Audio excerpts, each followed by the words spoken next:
আজকে আমরা জানবো যে গান্ধীজির রামরাজ্যের ধারণা, অর্থাৎ গান্ধী যে আইডিয়াল স্টেট যে দিয়েছে, অর্থাৎ আদর্শবাদী রাষ্ট্রের যে ধারণা, সেই নিয়ে আজকে আমরা জানবো।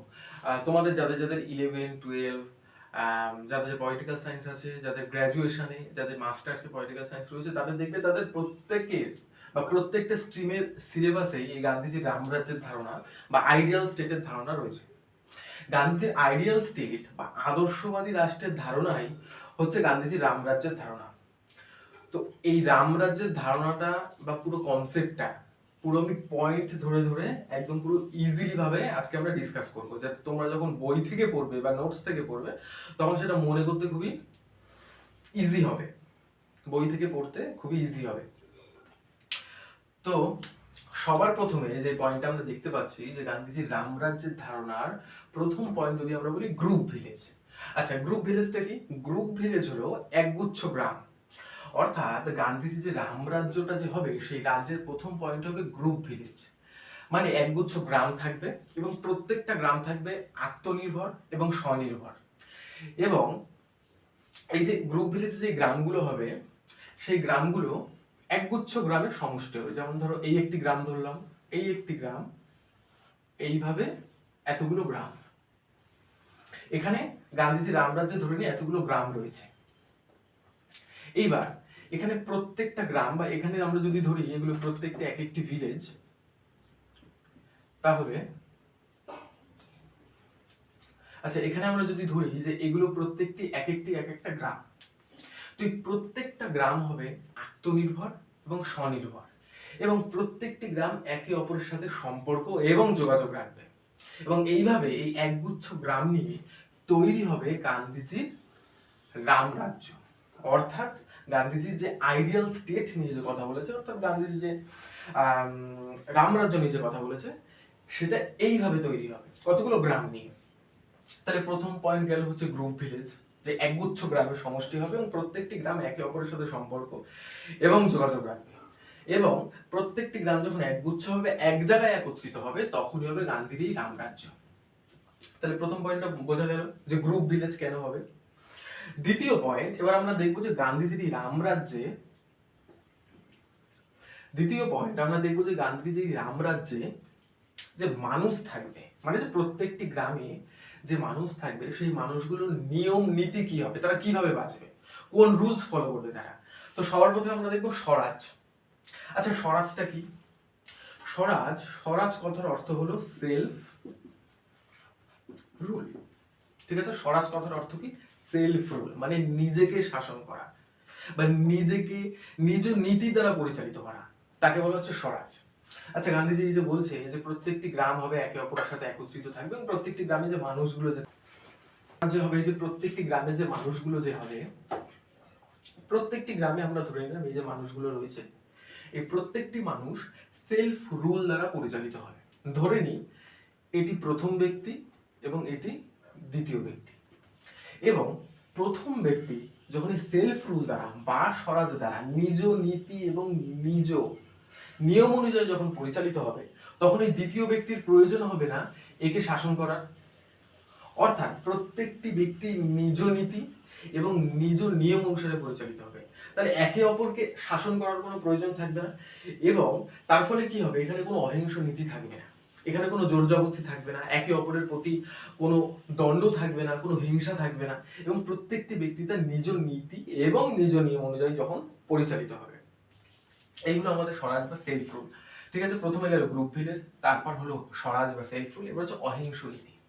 তোমরা দেখবে গান্ধীজির যা যাই কনসেপ্ট আছে, প্রত্যেকটা কনসেপ্টের মধ্যে দেখবে গান্ধীজি সবসময় অহিংস নীতির কথা বলে। তো গান্ধীজির কনসেপ্ট যখনই আসবে এইটুকুনি মাথায় রাখবে যে হিংসার কোনো স্থান সেখানে নেই। গান্ধীজি যাই কনসেপ্ট হোক, ওখানে প্রত্যেকটি জায়গায় অহিংস নীতি থাকবেই থাকবে। তো গান্ধীজির মতে যেহেতু গ্রুপ ভিলেজ থাকবে এবং গ্রুপ ভিলেজের প্রত্যেকটি মানুষ সেলফ রুল হবে, নিজ নীতি দ্বারা পরিচালিত হবে, এবং এখানে কোনো হিংসার স্থান থাকবে না, মানে একে অপরের প্রতি হিংসা। এই যে বললাম যে যখন ব্যক্তি নিজ নিয়ম দ্বারা পরিচালিত হবে, তখন অন্য ব্যক্তির একে অপরের প্রতি আর কোনো কন্ট্রোলের কোনো জায়গা নেই। যেহেতু কন্ট্রোলের কোনো জায়গা নেই, তাহলে এখানে হিংসারও কোনো স্থান নেই। তাহলে গান্ধীজির রামরাজ্যের তৃতীয় পয়েন্ট হলো অহিংস নীতি, অর্থাৎ এখানে হিংসার কোনো স্থান নেই, এই রামরাজ্যে হিংসার কোনো স্থান নেই। আচ্ছা, এইবার তো হলো গ্রুপ ভিলেজ হলো, স্বরাজ হলো, মানুষ তার গ্রামের মানুষ নিজে নিজের উপর, গ্রামের মানুষগুলো নিজ নিজ নীতি দ্বারা পরিচালিত হবে, অহিংস নীতি দ্বারা পরিচালিত হবে, এটা তো বোঝা গেল। এবার হচ্ছে ধর্মের কি হবে, গান্ধীজি বলছে ধর্ম থাকবে, মানুষ ঈশ্বরের উপর বিশ্বাস রাখবে, ধর্ম তো অবশ্যই থাকবে। এবং এই যে ধর্ম রয়েছে, এই ধর্ম বলতে কিন্তু তো সে কোনো হিন্দু ধর্মের কথা বলে, কারণ অনেকে এখানে রামরাজ্য দেখেই হয়তো মনে করতে পারে যেখানে হিন্দু ধর্ম, না, হিন্দু ধর্মের এখানে কোনো স্থান নেই। এখানে ধর্ম বলতে বোঝানো হয়েছে ইউনিভার্সাল রিলিজন। ইউনিভার্সাল রিলিজনটা কি? যেখানে হিন্দু, খ্রিস্টান, শিখ, জৈন, বৌদ্ধ যাই ধর্ম আছে সে সকল ধর্মকে ছাপিয়ে গিয়ে একটা ইউনিভার্সাল রিলিজন তৈরি করবে। ইউনিভার্সাল রিলিজনটা কি? যেটা একটা বিশ্বব্যাপী একটা ধর্ম, আর সেই বিশ্বব্যাপী ধর্মটাই হলো মানবিকতা ও নৈতিকতার ধর্ম। তাহলে গান্ধীজি যে ধর্মের কথা বলেছে সেটা হবে মানবিকতা ও নৈতিকতার ধর্ম। তাহলে কি হবে? মানবিকতা, তাহলে কি হবে? ধর্ম হবে মানবিকতা এবং নৈতিকতার ধর্ম, যেখানে অন্য কোনো ধর্মের কোনো প্রাধান্য নেই। হ্যাঁ, ধর্ম ব্যক্তিগত হতে পারে, সে ব্যক্তিগতভাবে যাই ধর্ম মানতে পারে, কিন্তু আসল যে ধর্ম হবে, যেটা ন্যাশনাল লেভেলে কাজ করবে বা যেটা জাতীয় স্তরে কাজ করবে, সেটা হচ্ছে মানবিকতা নৈতিকতার ধর্ম, যেখানে সকল ধর্মকে ছাপিয়ে গিয়ে একটা ইউনিভার্সাল লেভেলে একটা রিলিজন তৈরি করবে। আচ্ছা, এই সব তো হলো। তাহলে এবার পলিটিক্সের কি হবে, রাজনীতির কি হবে, কিভাবে এই রাজ্যগুলো পরিচালিত হবে, শাসন কে করবে?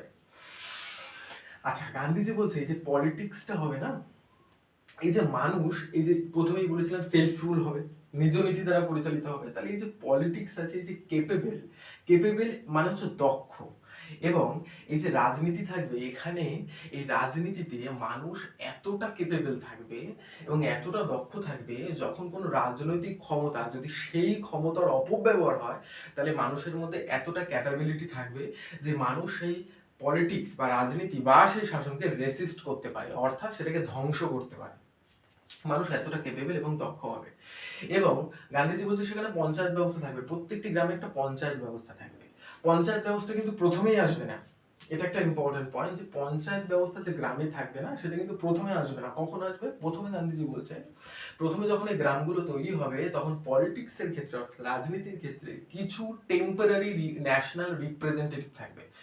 টেম্পোরারি ন্যাশনাল রিপ্রেজেন্টেটিভ কথার মানে হলো কিছু নির্দিষ্ট কালের জন্য জাতীয় স্তরে রাজনৈতিকরা থাকবে, ঠিক আছে? কিছু নির্দিষ্ট কালের জন্য জাতীয় প্রতিনিধি থাকবে, অর্থাৎ পলিটিক্সে কি হবে, কিছু নির্দিষ্ট কালের জন্য জাতীয় প্রতিনিধি থাকবে, এবং এই জাতীয় প্রতিনিধিরা প্রথম দিকে তাদের শাসন করবে, ঠিক আছে? কিন্তু সেটা হবে নির্দিষ্ট কালের জন্য, টেম্পোরারি ন্যাশনাল রিপ্রেজেন্টেটিভ, কিছু নির্দিষ্ট কালের জন্য শাসন করবে। এবং যখন নির্দিষ্ট কালের জন্য যখন শাসন করবে, এবং ততক্ষণ করবে যতক্ষণ না পঞ্চায়েত ব্যবস্থা না আসে প্রত্যেকটি গ্রামে। যে আমি বলেছিলাম প্রত্যেকটি গ্রামের সমষ্টি হবে, এবং এই সমষ্টিগুলোর মধ্যে প্রত্যেকটি গ্রামে একটি করে পঞ্চায়েত থাকবে। কি থাকবে? একটি করে, প্রত্যেকটি গ্রামে একটি করে পঞ্চায়েত থাকবে। যখন প্রত্যেকটি গ্রামে যখন একটি করে পঞ্চায়েত থাকবে, এবং তাদের মধ্যে যখন মানুষের মধ্যে যখন এই সেলফ রুল করতে গিয়ে তারা যখন এতটা দক্ষ হয়ে পড়বে, তখন মানুষের কাছে এতটাই ক্ষমতা থাকবে যে যখন সেই ক্ষমতার অপব্যবহার হচ্ছে, তখন সেই ক্ষমতাগুলিকে তারা রেসিস্ট করতে পারে, ঠিক আছে? এই হলো পলিটিক্স। এবং এইখানে খুবই একটি ইম্পর্টেন্ট জিনিস দেখার, যে ধর্ম এবং রাজনীতি, গান্ধীজি মোস্ট ইম্পর্টেন্ট পয়েন্ট যে গান্ধীজি বলেছে, ধর্ম ও রাজনীতিকে মেশালে চলবে না। মানে রাজনীতির সাথে ধর্মের যাতে কোনো সম্পর্ক না থাকে, রাজনীতিতে যেন ধর্মের কোনো প্রাধান্যই না থাকে।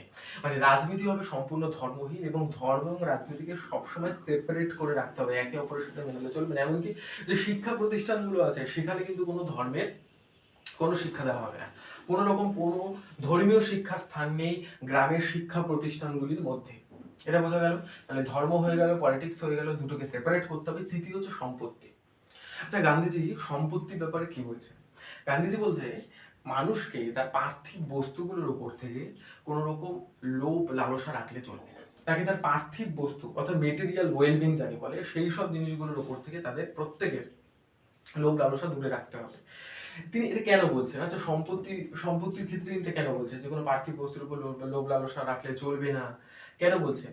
তিনি বলছেন যে এই যে সেলফ রুলটা আছে না, যে নিজেকে পরিচালিত করার জন্য নিজের নিয়ম বা নিজের নৈতিকতা মানতে হবে, এটা তখনই সম্ভব যখন মানুষ এই পার্থিব বস্তুর উপর থেকে নিজেদের লোভ লালসা দূর করবে। কারণ গান্ধীজির মতে তখনই চরম লেভেলের বা একটা হাই লেভেলের চিন্তাধারা করা যায় যদি পার্থিব বস্তুর উপর থেকে মানুষ লোভ লালসা তুলে দিতে পারে। অর্থাৎ পার্থিব বস্তুগুলোর উপর থেকে যখন লোভ লালসা তুলে দেবে তখন মানুষ চরম লেভেলে ভাবতে পারবে এবং তার মেন্টাল একদম টপ লেভেলে গিয়ে সে তার চিন্তাধারা করতে পারবে। তখনই তো সে সেলফ রুল করতে পারবে না, তখনই সে তার নিজ নিয়ম দ্বারা পরিচালিত হবে, নিজ নিয়ম দ্বারা শাসন করবে। সেটা কখন হবে? যখন মানুষের সম্পত্তির উপর থেকে যখন আর কোনো লোভ থাকবে না, তখনই সে টপ লেভেলে গিয়ে ভাবতে পারবে, তখনই হবে।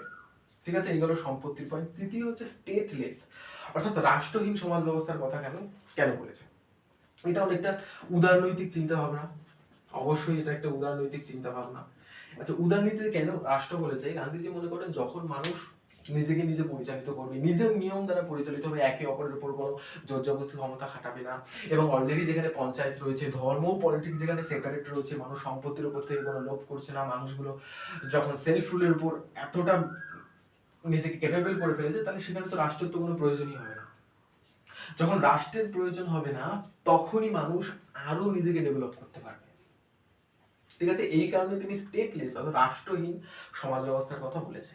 হ্যাঁ, যদিও রাষ্ট্র থেকে থাকবে কিছু টেম্পোরারি টাইমের জন্য, ওই যে বললাম যতক্ষণ রাজনীতিতে ন্যাশনাল টেম্পোরারি ন্যাশনাল রিপ্রেজেন্টেটিভরা যতক্ষণ পলিটিক্সে রয়েছে, যতক্ষণ আর পঞ্চায়েতটা তৈরি না হচ্ছে, ততক্ষণ ক্ষণিকের জন্য একটা রাষ্ট্র থাকবে।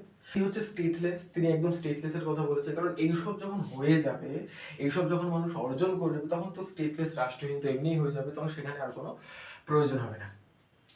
ঠিক আছে, এই হলো গান্ধীজির রামরাজ্য বা আইডিয়াল স্টেটের ধারণা। দেখো, এখানে আমি পুরো পয়েন্ট ধরে ধরে পুরো ডিসকাস করে দিচ্ছি যাতে তোমাদের বুঝতে সুবিধা হয়। নোটস তো তোমাদেরই বানাতে হবে, নোটস তোমাদেরই পড়তে হবে, কিন্তু তোমরা যখন বই থেকে পড়বে এবং এই ভিডিওটা যখন একবার চেক করবে, তখন তুমি বুঝতে পারবে যে এটা কত ইজিলি বুঝতে সুবিধা হয়েছে, একদম পয়েন্ট ধরে ধরে বুঝিয়ে দিয়েছি। তো এই ছিল গান্ধীজির রামরাজ্যের ধারণা। তোমাদের যদি এই কনসেপ্টে যদি কোনো প্রবলেম থাকে, বুঝতে যদি কোনো অসুবিধা হয়, কমেন্ট বক্সে কমেন্ট করে দিও, আমি সেখানে রিপ্লাই দিয়ে দেবো।